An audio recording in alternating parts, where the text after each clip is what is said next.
Verá Brasil, tudo bem com vocês? Espero que seja tudo muito ótimo. Demorei, mas voltei para falar desse livro maravilhoso, Tudo sobre o Amor, da Bell Hooks. A gente tem um quadro aqui nesse canal ainda, em que eu vou comentando capítulo a capítulo, pra gente conversar um pouquinho sobre esse livro que é tão transformador e enriquecedor. O capítulo de hoje é o capítulo 8, Comunidade, uma comunhão amorosa. Se você quiser ver os outros vídeos dessa série, sempre tem a playlist aqui na caixa de descrição. Não precisa ver na sequência, não precisa ver todos, mas é bastante interessante acompanhar todo o processo que ela vai desenvolvendo aqui para falar sobre o amor. Esse capítulo vai falar essencialmente sobre as nossas construções amorosas no âmbito do núcleo familiar e no núcleo mais amplo, que é a comunidade, que em um dito mais popular é aquela velha frase: família é a que a gente escolhe. Os nossos amigos, as pessoas que vão aparecendo na nossa vida ao longo dos anos, e que nem sempre o nosso núcleo familiar é o mais amoroso, é o mais acolhedor. Ela começa o capítulo dizendo o seguinte: para garantir a sobrevivência humana em todos os lugares do mundo, mulheres e homens se organizam em comunidades. Comunidades alimentam a vida, não as famílias nucleares, nem o casal, e tampouco a dureza individualista. Não há lugar melhor para aprender a arte do amor que numa comunidade. E isso aqui tem muito a ver com a questão de que nós somos seres sociais, né? A gente não sobreviveria se a gente não construísse esses laços, se a gente vivesse solitário, né? A gente precisa de outras pessoas para sobreviver. O capitalismo e o patriarcado, como estrutura de dominação, tem feito hora extra para destruir essa unidade mais ampla de parentesco. Substituir a comunidade da família por uma unidade autocrática menor e mais privada ajudou a aumentar a alienação e as possibilidades de abuso de poder. Isso deu controle absoluto ao pai e controle secundário sobre as crianças à mãe. Com o estímulo ao afastamento das famílias nucleares, da família estendida, mulheres foram obrigadas a se tornar mais dependentes de um homem e as crianças mais dependentes de uma única mulher.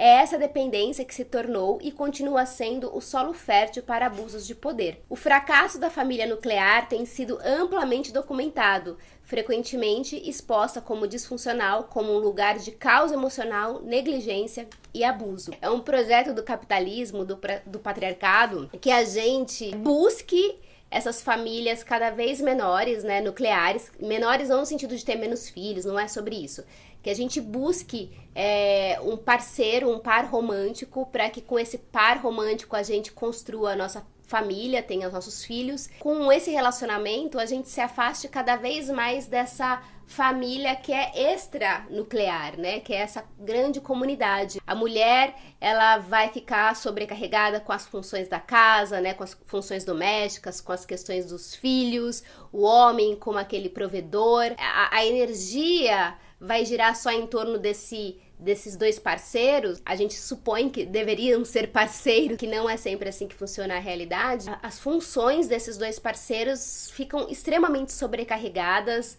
e vai gerando um acúmulo de estresse, um acúmulo de dúvidas, de medos, e faz com que a gente crie os nossos filhos de forma absolutamente disfuncional, cheio de agressividade, de falta de honestidade, enfim. O que mais me pegou nesse capítulo é quando ela vai adentrar no tema dessas amizades e dessas pessoas iluminadas que aparecem ao longo da nossa trajetória, que são os nossos amigos, né? Porque a gente é estimulado a vida toda a encontrar um amor romântico, com esse amor romântico constituir uma família, e ela fala muito da importância dos laços que a gente constrói fora desse lugar do amor romântico, sabe? Do quanto que as amizades são essenciais, o desenvolvimento das nossas relações com outras pessoas que não sejam nesse lugar do amor romântico, inclusive fortalecem a nossa relação quando a gente for encontrar um amor romântico. E mais adiante ela ainda vai dizer que muitas das vezes quando a gente encontra esse amor romântico,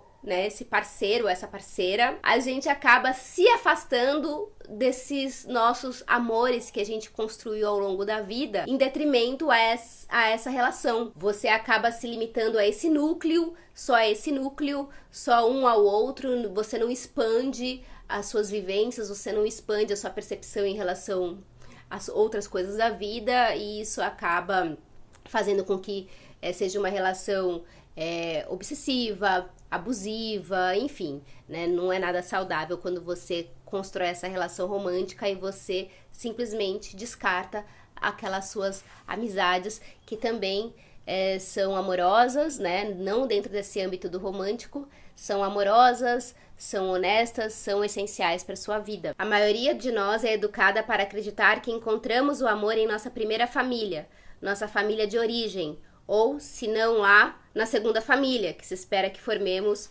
compreendemos-nos em relacionamentos amorosos, particularmente aqueles que levam ao casamento e ou a vínculos que durem a vida inteira. Muitos de nós aprendem ainda na infância que amizades nunca deveriam ser vistas como tão importantes quanto laços familiares. Entretanto, a amizade é o espaço em que a maioria de nós tem seu primeiro vislumbre de amor redentor e comunidade carinhosa.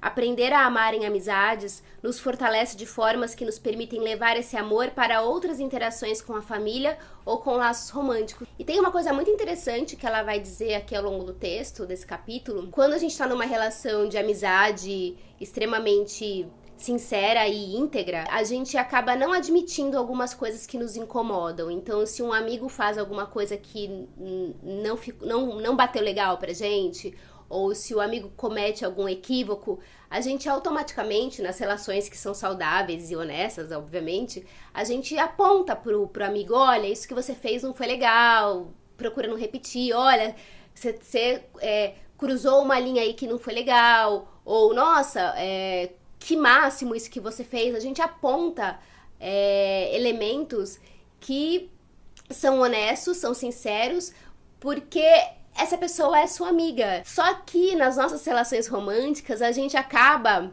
guardando, a gente vai reprimindo tudo isso, a gente não é muito crítico em relação ao nosso parceiro ou à nossa parceira, como nós somos críticos numa amizade. Essa crítica, ela é fundamental para que a gente não se anule. Então ela fala o quanto que é importante a gente construir essas amizades que são sólidas e sinceras, o quanto que a amizade é importante, que isso vai reverberar inclusive na sua noção de crítica em relação ao seu parceiro ou à sua parceira. Eu acho isso tão genial, tão maravilhoso a gente pensar a vida dessa forma, só que como a gente é criado para que a gente um dia se case, constitua uma família, e a gente é levado a acreditar que isso tenha que ser para sempre, que esses laços não podem se desfazer, a gente acaba passando por cima das coisas que são importantes pra gente, em detrimento dessa relação, e a gente acaba aceitando um monte de coisinha que não tá legal, que não tá bacana, porque a gente não quer que esse laço, esse casamento se acabe, né? E se a gente levasse essa crítica que a gente tem em relação às nossas amizades pro nosso casamento, isso seria maravilhoso, porque não necessariamente a crítica, o atrito, as desavenças, a forma de pensar diferente vai levar você a uma separação. É só um alinhamento de pensamento, sabe? Vamos alinhar aqui umas coisas para que a gente consiga viver em harmonia. E aí, no final do ano passado, eu me deparei com um vídeo da Maria Ribeiro, né? Que ela é atriz, jornalista, que ela escreve para o UOL semanalmente. E ela escreveu um texto muito bonito que fala sobre a amizade feminina e que a amizade feminina pode ser pensado como o novo amor romântico dos tempos de hoje. Eu vou deixar o link desse vídeo que ela fez, né? Tem um texto também, caso você prefira ler ao invés de assistir o vídeo, que ela vai falar de uma forma mais atualizada, exatamente do que a Bell Hooks está falando aqui, do quanto as amizades são extremamente importantes e principalmente o quanto que nós mulheres, a gente, quando tem uma amizade verdadeira, o quanto que isso enaltece as nossas vidas, né? O quanto que isso nos fortalece como comunidade. E eu queria saber o que vocês acharam desse capítulo, quero ouvir a opinião de vocês. Se você chegou nesse vídeo até aqui, escreva aqui nos comentários Comunhão Amorosa. Eu quero finalizar logo esse livro aqui, porque eu quero entrar num outro livro da Bell Hooks que eu comprei, que eu ainda não comecei a ler, mas eu quero ler em conjunto com vocês, que é sobre o cinema e raça, que é da Bell Hooks também. Eu nem tirei do plástico ainda, porque eu não sabia quanto tempo que ia demorar pra começar, mas chama Cinema Vivido, Raça, Classe e Sexo nas Telas. Eu quero muito finalizar esse aqui, pra gente poder começar a ler esse conjuntamente, que eu acho que tem tudo a ver, vai ter tudo a ver, né? Tô com expectativas altas, com todo o meu trabalho em relação à arte e cultura que eu trago aqui pro canal. Acho que tem até mais a ver com esse do amor aqui, né, que chega num lugar de... fala muito de relacionamento, né, de autoconhecimento, enfim, mas não deixa de perspassar por todos os âmbitos da nossa vida, por isso que eu achei tão importante e satisfatório trazer esse livro aqui pra vocês. A gente se vê no próximo vídeo, um beijo imenso pra vocês, tchau!